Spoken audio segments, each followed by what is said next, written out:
तो hi everyone, welcome back to our channel. और आज हमारे चैनल की जो सीरीज चल रही है ऑल अबाउट आवर ब्रांच, उसकी सेकंड वीडियो केमिकल डिपार्टमेंट में हम लेकर आ गए हैं। और मेरे साथ मेरे फ्रेंड हिमांशु ठाकुर भाई है।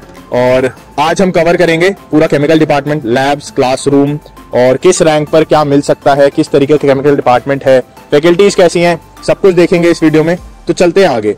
तो हिमांशु भाई, आपकी कितनी रैंक आई थी यहाँ पे? मेरी 45 की रैंक आई थी जेई मेंस में। अच्छा। एंड मैंने फ्रीज कर दिया था एक्चुअली लास्ट राउंड तक जाते जाते। अच्छा। नहीं तो मुझे मैकेनिकल इंजीनियरिंग डीटीयू के अंदर मिल रही थी एंड आईटी और सीएस मिल रही थी मुझे, जो महाराजा अग्रसेन और सूरजमल वगैरह है। अच्छा। और जो उनका मेन कैंपस है उसके अंदर मुझे ईसीई मिल रहा था। अच्छा। बट फिर मैंने थोड़ी बहुत रिसर्च करी एंड आफ्टर ऑल दैट मैंने केमिकल चूज कर। अच्छा, ऐसा मतलब क्या आपको अच्छा लगा डीटीयू की केमिकल में, जो आपको मतलब इतना इसने कर दिया कि केमिकल लेंगे? बहुत सारे राइजिंग फील्ड्स हैं, जैसे कि ग्रीन एनर्जी के अंदर बैटरीज बन रही हैं आजकल, रिन्यूएबल की तरफ फोकस है। उसके बाद मेडिसिन हो गई, और अभी रिसेंटली कोविड भी आया था, उसके अंदर भी काफी सारी मेडिसिन वैक्सीन बन रही हैं। तो बहुत सारे जो राइजिंग सेक्टर्स हैं लाइक बायोफ्यूल्स, बायोइथेनॉल, उसके अंदर केमिकल इंजीनियरिंग का बहुत ज्यादा रोल है। एंड लाइक बच्चे भी कम है, तो कंपटीशन भी at the end of the day come face करना पड़ेगा। अच्छा। और बाकी यहाँ की लैब्स, फैकल्टीज वो कैसी हैं? लाइक फैकल्टीज मैं बोलूंगा कि बहुत कोऑपरेटिव है। अच्छा। लाइक आप उनसे किसी भी तरीके की हेल्प जाके ले सकते हैं और वो आपकी हेल्प करेंगे एट एनी टाइम। और लैब्स भी यहाँ पे सारी मतलब अप टू द मार्क है, सारे इंस्ट्रूमेंट्स हैं वहाँ पे, और जो लैब टेक्नीशियंस होते हैं वो भी आपकी पूरी हेल्प करेंगे। आप उनसे मल्टीपल टाइम डाउट्स पूछो, आपको क्लियर कर देंगे। तो एवरीथिंग इज परफेक्ट। मतलब फैकल्टीज काफी अच्छी है। और लेबोरेटरीज में जो इक्विपमेंट्स है वो कैसे हैं? सारे बिल्कुल ऑप्टिमल परफॉर्मेंस करते हैं, और जो जो आपको इंस्ट्रूमेंट चाहिए होगा मोस्ट ऑफ द टाइम आपको मिल जाए।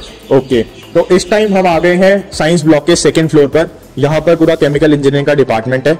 यहाँ पर लैब्स, क्लासरूम है। तो सबसे पहले चलते हैं एक लैब में, आपको दिखाते हैं वहां पर क्या क्या है। तो आइए मेरे साथ। तो अब हम आ गए हैं फर्स्ट फ्लोर पर, रिसर्च लेबोरेटरी में। चलते हैं इसके अंदर, देखते हैं यहाँ पर क्या क्या लेबोरेटरी में हमारी चीजें हैं। और हमारी मैम है यहाँ पर, इनसे पूछते हैं। आपको जानना क्या है? मैम एक बार आप बता दीजिए कि लैब में मतलब बेसिकली लैब किस लिए काम करती है, क्या काम होता है यहाँ पर? तो ये रिसर्च लैब है। यहाँ पे बेसिकली सारे स्कॉलर्स काम करते हैं, ठीक है, जो भी पीएचडी कर रहे हैं। और उनके साथ जो भी टीचर्स के अंडर एमएससी है, एमटेक है, बीटेक है, वो भी आके प्रोजेक्ट कर सकते हैं। बहुत बेसिक चीज है, जैसे स्टरर है। कुछ भी आप प्रोडक्ट ले रहे हो, ठीक है, कुछ भी आप जैसे एक्टिवेटेड कार्बन ही है, तुमने पानी में डाला, उसे तुम्हें पूरा स्टर करना है या कुछ भी करना है, कोई भी चीज स्टर करने के लिए, मिक्स करने के लिए वी यूज दीस स्टरर्स, ठीक है ना। इसमें आप टेम्परेचर दे सकते हो और बाकी स्पीड वगैरह आप मॉनिटर कर सकते हो। ये फिर हमारा वेइंग बैलेंस है यहाँ पे, जिससे आप सारी चीजें वे करते हो जितना भी आपको अमाउंट चाहिए, ठीक है। बाकी यहाँ पे बहुत सोफिस्टिकेटेड सेटअप्स नहीं है। मोस्टली वी हैव ओवन्स और वाटर बाथ, जिसमें आपको एक पर्टिकुलर टेम्परेचर चाहिए फॉर रिएक्शन टू कंप्लीट, ठीक है। इसके अलावा यहाँ पे एक सेटअप है हमारे पास, ये यहाँ पे सेंट्रीफ्यूज मशीन है, ठीक है। हमारे पास जैसे कभी प्रेसिपिटेशन आ गया या जो भी तुम्हारा सोल्यूशन है, उससे तुम्हें सॉल्वेंट और उसको अलग करना है, प्रेसिपिटेट को, तो क्या करोगे, you can use easily use centrifuge machine, ठीक है। ये सारे ओवन्स हैं यहाँ पे, ठीक है, जिसका बहुत हाई टेम्परेचर पे हम नहीं जाते हैं। उसके लिए भी आप फर्नेस, ये मफल फर्नेस, जो आपको 1000, 1200 इतने डिग्री तक अगर आपको कोई चीज कैल्साइन करनी है, मतलब हाई टेम्परेचर पे हीट करनी है, तो you can use that furnace, ठीक है। यहाँ पे हमारा डिस्टिलेशन सेटअप था जो अभी न्यू लगना है।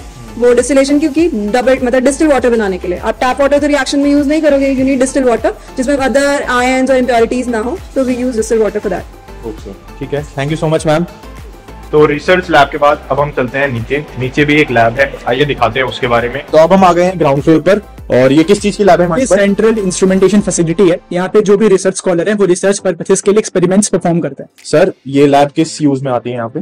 ये लैब बेसिकली रिसर्च पर्पस के लिए यूज होती है। जो हमारे यहाँ रिसर्च स्कॉलर हैं जो पीएचडी करते हैं, उनके लिए ज्यादातर यूज होती है। ये अंडर ग्रेजुएट और पोस्ट ग्रेजुएट के लिए भी यूज होता है। अच्छा। लेकिन उनके लिए कम है। यहाँ पे ज्यादातर जो इंस्ट्रूमेंट है वो हाईली सोफिस्टिकेटेड इंस्ट्रूमेंट है। अगर सर बीटेक करने आ रहा है तो उसका मतलब इस लैब में क्या क्या काम हो सकता है? अगर बीटेक करने के लिए आ रहे हैं तो उनके लिए हम मटेरियल का रियोलॉजिकल प्रॉपर्टी उनके लिए मस्ट है। जब किसी भी केमिकल इंजीनियर के लिए मटेरियल का विस्कोसिटी वगैरह के लिए उनको किस तरीके का मटेरियल बिहेव कर रहा है टेम्परेचर के अकॉर्डिंग, और उसमें हम ये भी देखते हैं मटेरियल का कि स्टोरेज मॉडुलस कितना है, लॉस मॉडुलस कितना है। अच्छा, बेसिकली पार्टिकल्स के बारे में पढ़ते हैं कि उसका बिहेवियर किस टेम्परेचर के हिसाब से, टेम्परेचर के अकॉर्डिंग कैसा है, और उसमें अगर हम फोर्स चेंज करते हैं मटेरियल के ऊपर, अच्छा, स्ट्रेन रेट चेंज करते हैं या स्ट्रेस रेट चेंज करते हैं, तो उस मटेरियल में किस तरीके का बिहेव डेवलप होता है, उसका स्टडी करते हैं। Thank you so much sir. अब चलते हैं यहाँ से आगे। ऊपर एक और लैब है हमारे लिए, और उसके बाद देखते हैं कुछ क्लासरूम्स। तो अब कौन सी लैब में जा रहे हैं? अब हम जा रहे हैं पॉलीमर टेस्टिंग लेबोरेटरी के अंदर। अच्छा, यहाँ पर क्या होता है बेसिकली? इसके अंदर पॉलीमर जो भी होते हैं उनकी प्रॉपर्टीज को स्टडी करते हैं, लाइक वेरिएशंस उसके अंदर किस किस फिजिकल कंडीशन पे क्या क्या आ रही है। अच्छा, तो चलते हैं अंदर।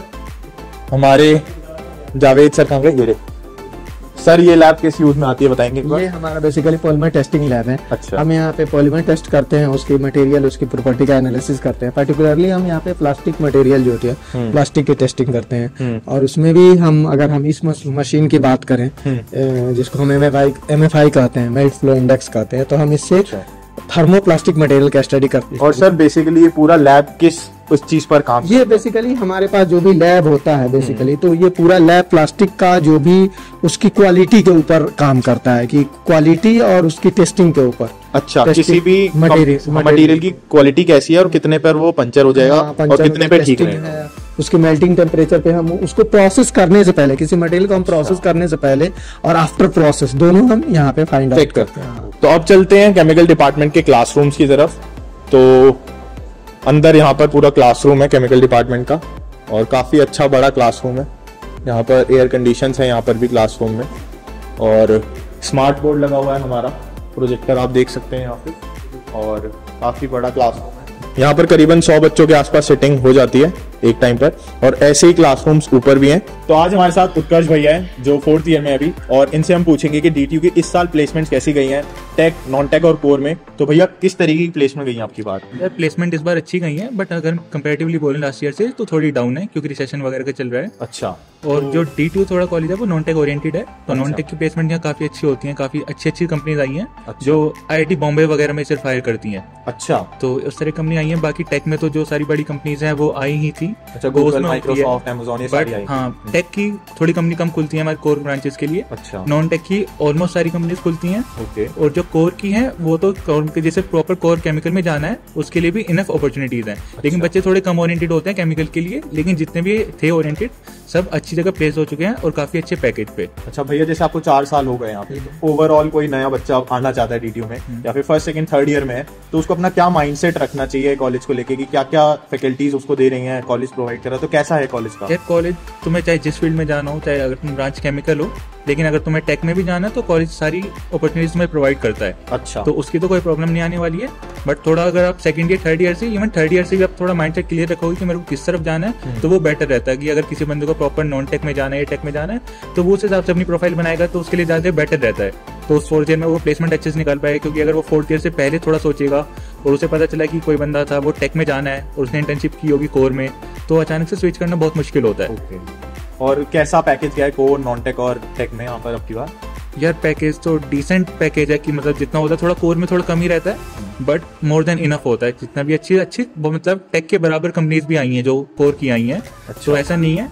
और नॉन टेक का तो अच्छा रहता ही है। बाकी जो हाईएस्ट पैकेज वाली जो कंपनीज आती हैं उसमें से हमारी क्लास के बच्चे गए हुए हैं। अच्छा, वैसे देखा जाए तो कंपैरेटिवली और ब्रांचेस से अगर कंपेयर करें तो केमिकल में कंपटीशन भी कम होता है, क्योंकि स्ट्रेंथ कम होती है। हाँ, वो मतलब अगर तुम्हें कोर केमिकल में जाना है तो वो काफी अच्छा है। केमिकल का ओवरऑल कंपटीशन कम है। अगर किसी को गेट वगैरह भी देना है तो बच्चे बहुत कम है। केमिकल सिर्फ टॉप कॉलेज में होती है तो वो कंपटीशन कम होता ही है।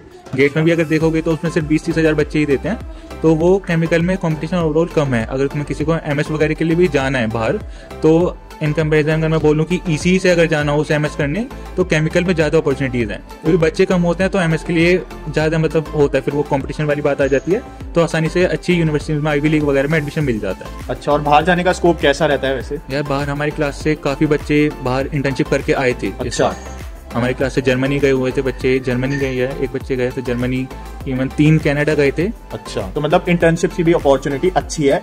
बस अब यही है कि अगर आप ब्रांच में आ जाते हो, उसको अगर अच्छे से यूटिलाइज करो, आप थोड़ा माइंडसेट क्लियर रखोगे तो अच्छा है, कोई अपॉर्चुनिटीज की कम नहीं है। अच्छा, वैसे पढ़ाई में भी ठीक है और टाइम भी मिल जाता है अगर आपको कोई साइड हसल करनी है। साइड हसल के लिए तो काफी अच्छा डिपार्टमेंट है, मतलब कोई दिक्कत नहीं आएगी। अच्छा, तो मतलब अगर किसी और को किसी और फील्ड में भी जाना है तो इसको रख सकता है और उसके साथ वो काम भी कर सकता है। बाकी ओवरऑल केमिकल इंजीनियरिंग अच्छी ब्रांच है, जिसको प्लेसमेंट चाहिए उसको प्लेसमेंट मिल भी जाती है।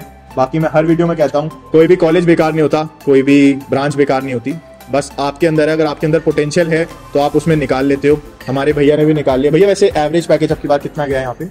एवरेज अराउंड आप 10-12 मान लो केमिकल ब्रांच। मतलब केमिकल इंजीनियरिंग से अगर 10-12 लाख एवरेज पैकेज जा रहा है तो IPU के काफी कॉलेज से काफी बेटर है। यार अपॉर्चुनिटीज बहुत ज्यादा है। नॉन टेक की अपॉर्चुनिटीज IPU के तो किसी कॉलेज में नहीं है। ठीक है, सिर्फ मास रिक्रूटर्स ही आते हैं IPU में। अच्छा, तो जैसा हमने सुना है अभी, मतलब मेरे को तो डायरेक्ट पता नहीं है, लेकिन जैसा हमें मतलब ओवरऑल पर्सपेक्टिव IPU का, मास रिक्रूटर आते हैं वहाँ पे। वैसे मैक्सिमम पैकेज आपके पास केमिकल का कितना क्या है? तो जितना किसी अच्छे ड्रीम पैकेज होता है उतना निकाल लिया हुआ है। अच्छा, ड्रीम पैकेज अच्छा, काफी अच्छा पैकेज अभी हम रिवील नहीं कर सकते, तो काफी अच्छा पैकेज भी यहाँ से जाता है टेक नॉन टेक कोर में। तो आप लोग इसको अपनी जो लिस्ट होती है जिसके अंदर आपको चॉइस फिलिंग करनी होती है उसमें अच्छी जगह रख सकते हो, और काफी आपको टाइम फ्री भी मिलेगा यहाँ पे, और पढ़ाई में भी टाइम मिलेगा। फैकल्टीज बहुत अच्छी हैं। हमने इस वीडियो में आज क्लासेस, लैब्स, सीनियर से इंट्रोडक्शन और सब कुछ आपको दिखाया। अगर वीडियो पसंद आ गई हो तो लाइक शेयर कमेंट कर जाना। बाकी DTU के सारी ब्रांचेस को हम लोग धीरे धीरे करके कवर कर रहे हैं। तो मिलते हैं अगली वीडियो में। Thank you so much.